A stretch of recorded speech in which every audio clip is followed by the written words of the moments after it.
बिस्मिल्लाहिर्रहमानिर्रहीम। अस्सलाम वालेकुम नाज़रीन, आप देख रहे हैं प्रोग्राम कड़वी बात और मैं हूं जुल्फ़कार पीर।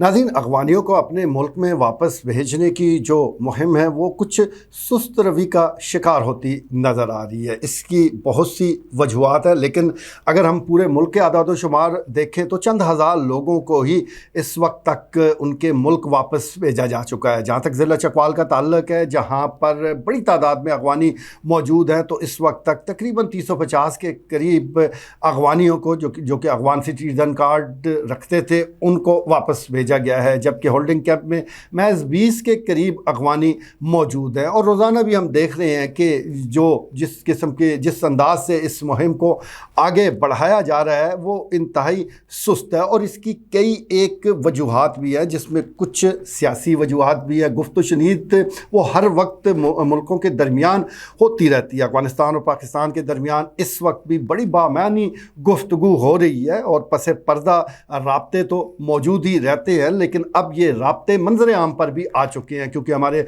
वज़ीर ख़ारजा और नायब वज़ीर आज़म जनाब इसहाक़ डार अचानक काबुल पहुँचे और उन्होंने वहाँ जो अफ़गान इंतज़ामिया हैं, बिलखसूस जो अफ़गान वज़ीर ख़ारजा हैं मौलवी अमीर ख़ान मुत्तकी, उनसे मुलाकात की और बाहमी दिलचस्पी के अमूर पर गुफ्तगू की। और इस वक्त बाहमी दिलचस्पी में सबसे सरे फ़हरिस्त ये मामला है, यानी अफ़गानों की वापसी और दहशतगर्दी। ये दो ही ऐसे नुक्ते हैं जो एक दूसरे के साथ जुड़े हुए हैं, और अगर अफ़गानियों को यहाँ रहने के हवाले से कोई रिलीफ मिल सकता है तो वो मामला दहशतगर्दी के साथ ही जुड़ता है। अगर अफ़गान हुकूमत दहशतगर्दी के मामले में या ऐसे लोगों को पकड़ने में पाकिस्तान की मदद करती है कि जो पाकिस्तान में दहशतगर्दाना कार्रवाइयों में मुलव्वस हैं, तो फिर ये मामला जो है वो और रुख इख्तियार कर सकता है।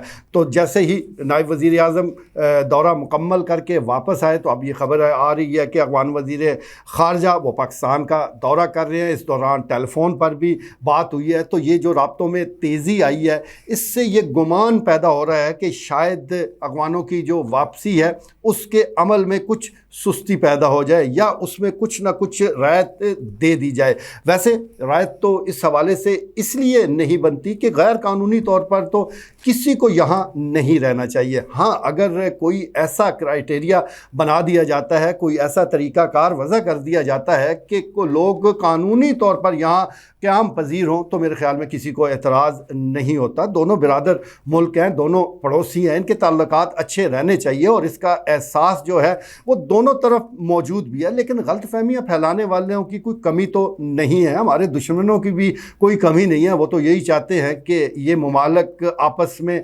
लड़ते रहे और इनके दरमियान कशीदगी बरकरार रहे। और इसमें ये जो नुक्ता अफ़गानों की वापसी वाला है, ये यकीनी तौर पर एक बड़ा ही अहम मामला है और बड़ा ही वो कहते हैं कि एक इस हवाले से ख़तरनाक भी है कि इसका जो हल किसी तरह भी वो ऐसा नहीं होना चाहिए कि जो सिर्फ़ और सिर्फ एक मुल्क के मुफाद में हो। तो अब ये जो राब्ते बड़े हैं, इसके नतीजे में देखते हैं कि आने वाले दिनों में यानी 30 जून से पहले कोई ऐसा ऑर्डर आता है कि जिसमें जो POR वाले अफ़गान शहरी यहाँ मौजूद हैं तो उनको कोई तोसी दी जाती है, या अफ़गान सिटीज़न कार्ड होल्डर वालों को कोई रायत मिलती है। इस सिलसिले में हम अभी कबल अज़ वक्त तो कुछ कह नहीं सकते। हम तो सिर्फ़ ये बता सकते हैं कि ये जो राब्ते मंजर आम पर आए हैं ये बड़े ही बामानी हैं, और इसको अगर इन चीज़ों के साथ जोड़ कर देखा जाए कि जो ग्राउंड रियलिटीज़ हैं, यानी एक वक्त था कि पूरी हुकूमत जो है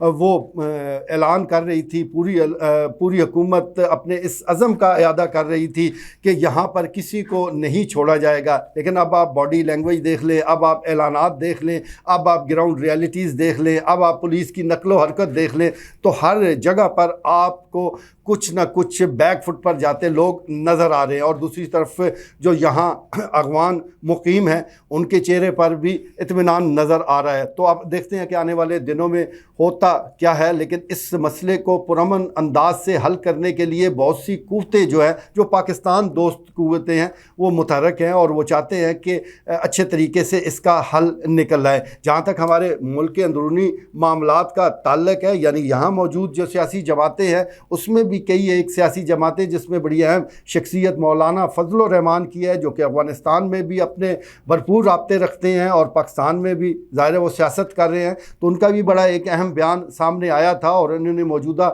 صورتحال کو جس طریقے سے ڈیل کیا جا رہا ہے اس پر تنقید کی تھی۔ تو دیکھتے ہیں کہ یہ تمام لوگ مل جل کر کوئی ایسے حل پر پہنچتے ہیں کہ جو پاکستان کے مفاد میں بھی ہو، جو افغانستان کے مفاد میں بھی ہو، اور دونوں ملک جب ایک ٹیبل پر بیٹھیں گے تو اس کے نتیجے میں اگر پاکستان میں دہشت گردی ختم ہوتی ہے یا کم سے کم اس میں کمی واقع ہوتی ہے تو میرے خیال میں یہ سودا مہنگا نہیں ہوگا۔ آج کے لیے اتنا ہی، اجازت دیجیے، اللہ نے کے بعد۔